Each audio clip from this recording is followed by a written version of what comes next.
Okay, I am standing here on the Emmitsburg Road where it meets Ridge Road, and I am at the current day office of the Battlefield Resort of Gettysburg, which is located at 1916 Emmitsburg Road. And we're going to look at this house that stands here on the corner. And we're going to look at the stone portion of the house. It's a Civil War building that was owned by Emmanuel George Trostle. Now, Emmanuel George Trostle was born on December the 1st, 1839, here in Adams County, Pennsylvania. He was the son of Henry and Jane Trostle, and Jane's maiden name was Pitzer. His father was a miller and a blacksmith, but he followed the farming trade near the end of his life. Now, Emmanuel Trostle was actually raised in the farming trade, and he was a farmer until the age of 17. Now, the Trossels owned a couple properties in town. This one was one of them. The other one was actually the farm near the Bryan farm at Pickett's Charge that was, it's no longer there. It was rented out to a David Ziegler, and it's today where Ziegler's Grove is. Emmanuel was raised on a farm, was a farmer to the age of 17, and then he was hired out on a farm for 2 years, and then he learned the shoemaker trade. During the Battle of Gettysburg, he was actually a shoemaker. And as I walk around the Emmitsburg roadside, the house has been added on with modern additions, as you can see, but the original stone part at the top was Emmanuel Trossell's house. In October of 1859, at the age of 20, he married Mary Plank, who was the daughter of John and Hester Plank. Hester's maiden name was Mickley. And they together had 3 children in their union: Harry M. Trostle, Ida M. Trostle, and Minnie Trostle. They also adopted Oscar Mundorf Jr. Now, they were members of the German Reformed Church of Gettysburg, which was located on Stratton Street.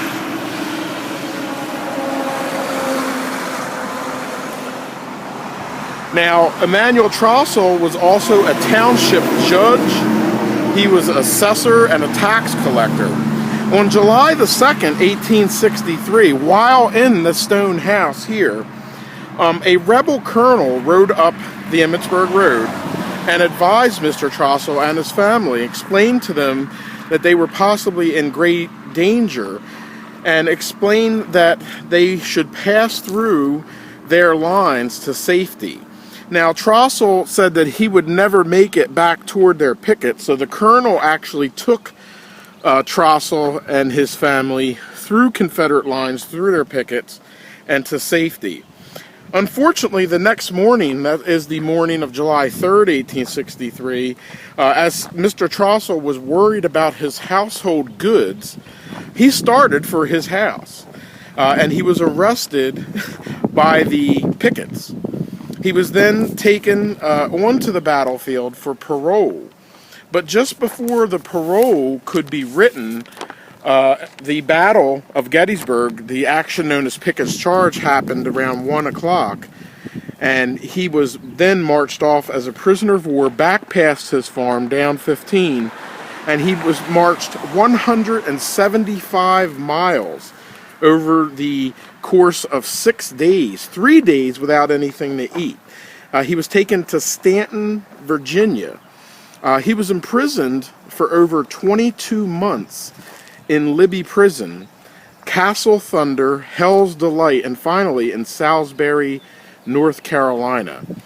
His wife would always have believed him to be dead, that he was killed, but after his release, he was sent back here to Gettysburg. This has been the Emmanuel George Trostle House, Part 1, on Gettysburg Battlefield Facebook. Okay, this is the Emmanuel George Trostle House, Part 2, here on Gettysburg Battlefield Facebook. During that time, which he was captured at Gettysburg, he was actually a shoemaker until the year 1866, after he returned. In 1868, he went to Lee County, Illinois, and there he remained 6 months.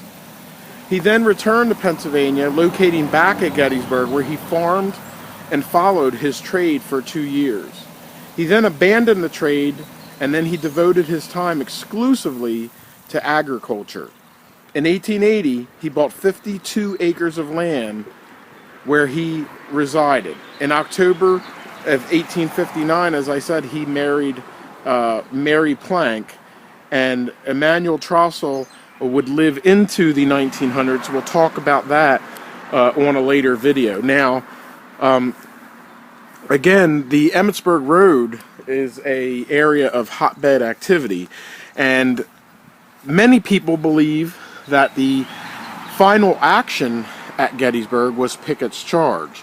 Even those who debate Pickett's charge being the final action, those people would say or would think that maybe the action of East Cavalry Field, which happened about a half an hour after Pickett's charge ended, actually ended the battle. But the Battle of Gettysburg ended on the southern end of the battlefield as men from Merritt's Federal Cavalry Brigade clashed with some Confederate cavalry right here in this area between the Cornelius Hoodlin farm and the Alexander Kearns farm, which is down the Emmetsburg Pike that way. This home actually sat in the very middle of the final action at Gettysburg, which is known as South Cavalry Battlefield. You can go back and watch my video on South Cavalry Battlefield, or the series I've done on the Cornelius Hoodlin farm for a little bit more information. We're going to talk about Cornelius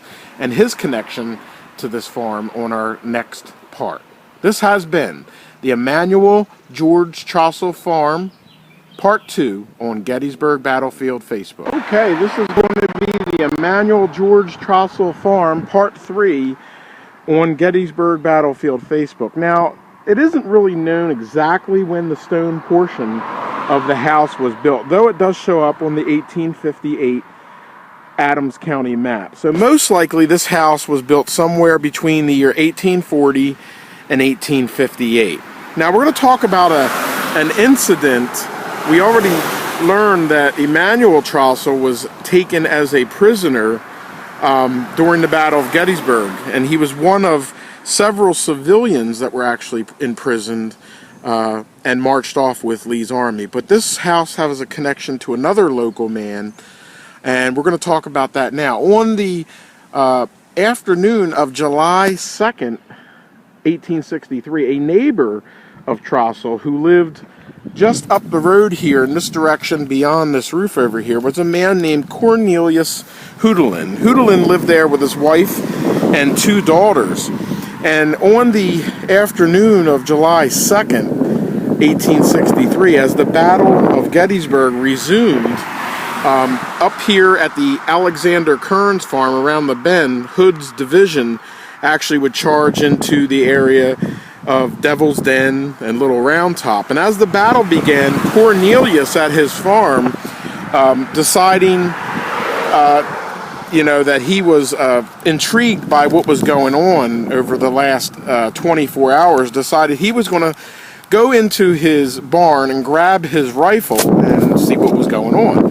He grabbed his rifle and he began marching out to the end of his property line to Wintrode Ridge there. And as he got to Wintrode Ridge, he then began marching in the direction toward our camera.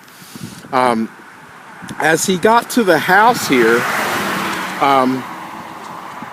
he was actually captured by the same Confederate soldiers that captured Emmanuel Trostle earlier in the day. And Cornelius had a bigger problem than Trostle. Cornelius was captured carrying a rifle.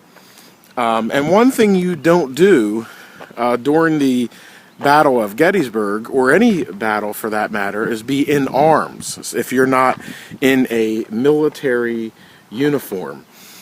He was in a military uniform, or not in a military uniform, carrying a rifle as a civilian.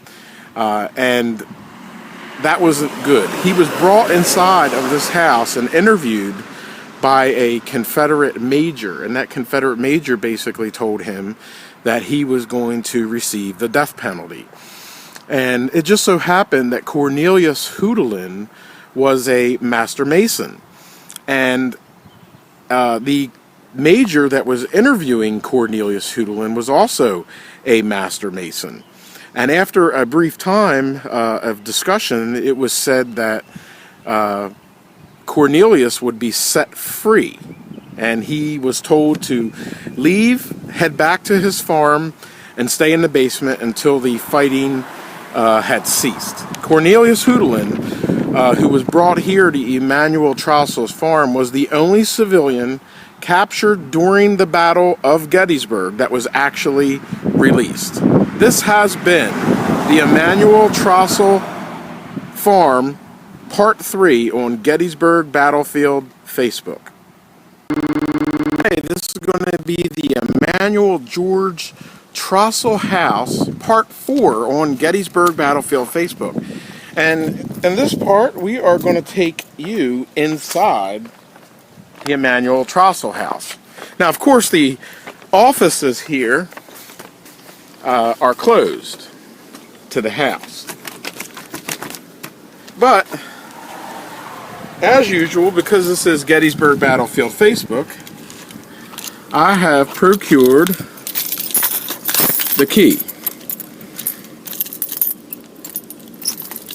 And we are going to take everyone in for an exclusive look at the Emmanuel Trostle House. So let's get in here.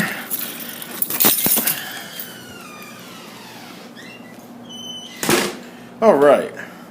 And of course, this was Emmanuel Trostle's house, and today it is the business offices for the Battlefield Resort. It is here, this portion of the house, rather, is actually the original portion. This is the addition, and over here is the addition. But this doorway is part of the original house. In fact, right here is the exterior stone wall. And the house was not a very large house. In fact, this room that we're walking in is the size of the house.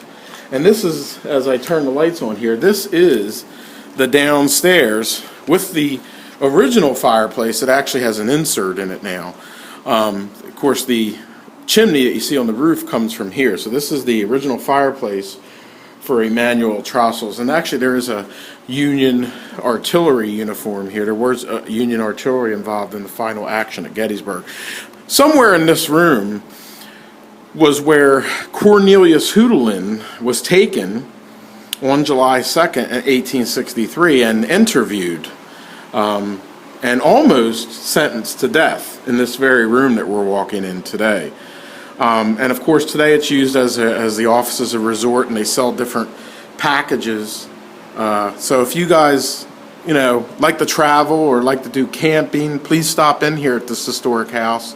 Tell them that Gettysburg Battlefield Facebook sent you, and put together a package to go somewhere where the Travel Resorts of America own. And they do stuff all over the country, East Coast, West Coast, etc. But enough about that. Emmanuel Trostle's house, Cornelius Houdelin is almost sentenced to death here. And at one time, there was a stairwell, I believe the stairwell was right over here, that actually led up to the second floor. But since it's remodeling, the stairwell has been taken out. So we're actually going to walk into the modern portion of the house and then go upstairs.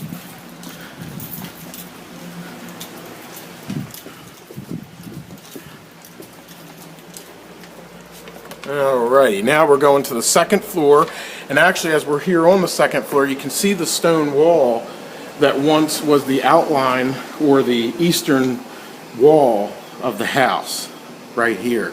So this area where there's two offices would have been the upstairs of the Emmanuel Trostle house. And as we look out the north window, we can imagine here that it was here on July 2nd, 1863, that those Confederate soldiers came and to this house to let Trostle and his family know that they were in danger and they needed to go through the Confederate lines. As we look at the southern window of the house on this office, it is down this window that on July 2nd in the late afternoon that Cornelius Houdelin came toward our camera now and was captured somewhere in this area and then brought inside of this house to the downstairs floor. And Cornelius was almost hung, because he was captured in arms. There were several large trees. You can see this tree here. But there were several large trees behind, and there was a wooded area behind the house, and that may have been the area that they may have attempted to hang Cornelius. Anything that's left of the basement actually was down in this area, and you can actually see the original walls of the house. But this is the Emmanuel George Trostle house, Part 4, inside the Trostle house, on Gettysburg Battlefield Facebook. Okay, this is going to be the Emmanuel George Trostle house, Part 5, our final part, here on Gettysburg Battlefield Facebook. And we're going to talk about the death of Emmanuel George Trostle on September the 17th, 1914. This is being read from a newspaper. And it says, Emmanuel Trostle falls dead. Falling over at the side of his bed, Emmanuel G. Trostle, a well-known resident of Cashtown, died at 4 o'clock on Tuesday morning, aged 75 years, 9 months, and 14 days. Mr. Trostle had been a sufferer from heart trouble for some time and frequently had to get out of bed at night on account of shortness of breath. It is believed that an attack of this discomfort caused him to get out on Tuesday morning, and when he fell, his wife awakened. He was dead when she reached his side. Mr. Trostle was a veteran of the Civil War and had many interesting experiences during his service. On June the 30th, 1863, he was questioned, and then he was taken prisoner during the Battle of Gettysburg along the Emmitsburg Road. He was sent to Libby Prison, where he served as a nurse. Later, he was released, and served some time at Castle Thunder Prison. His entire time in the two places occupying the period was for 22 months. Upon his return home from the war, he resided in Highland Township, where he fell. He owed his occupation of farming and shoemaking. He leaves his wife and one son, Harry Trostle of Highland Township, and two daughters, Miss I.D. Mickley of Cashtown and Miss William Carball of Highland Township. So this has been the Emmanuel George Trostle residence, house, and farm here on Gettysburg Battlefield Facebook. This has been our 5th and final part, and I hope you enjoyed the series.